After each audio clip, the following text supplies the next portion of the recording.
My name is Strother, and this is my audience.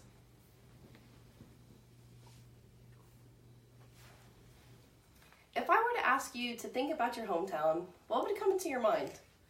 Maybe your favorite place to hang out with your friends, or the best place in town to get a quick bite to eat.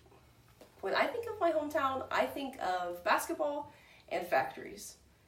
I've lived in the area for 17 plus years. I attended high school and elementary school in the local school district, and I've been here for a while. Today, I am going to be telling you about Newcastle's dedication to basketball and its early industrial history. What would Newcastle be without basketball? Many people know this and some don't, but Newcastle actually has the world's largest high school gymnasium. There are over 9,000 seats in there, and when the school's in session and the games are going on, there's barely a seat that isn't filled. In 1961, there was actually a snowstorm there, and everybody in the whole place was snowed in during the sectional state game, and in the morning, they had to deliver food to the people who were trapped there overnight. Also, Newcastle is home to the Indiana Basketball Hall of Fame. Here at the Basketball Hall of Fame, they actually celebrate different accomplishments from men and women during their high school, college, and professional careers. The whole place is actually filled with different photographs and memorabilia from each of the people who have made a big history and impact into Indiana's basketball careers. So it's actually a really cool place to be. I've been there on a field trip before. We shoot a 3-throw and try to get a ribbon. Not too bad. And also, this was all made possible by Newcastle's early industrial history that led into a great economic boom for Newcastle to be able to do this kind of stuff.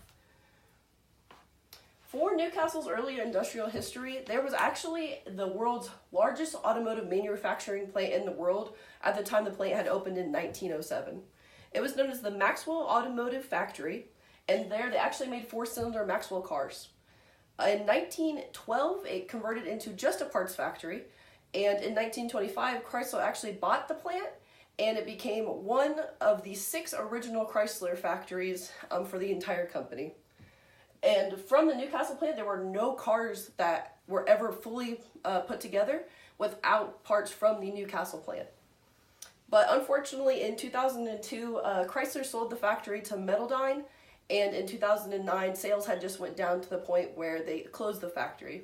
But it is still open, they sold it again, and there's still some of the original factory there too, the original Bridgeway and stuff like that. It's actually a pretty cool place. My stepfather actually worked there.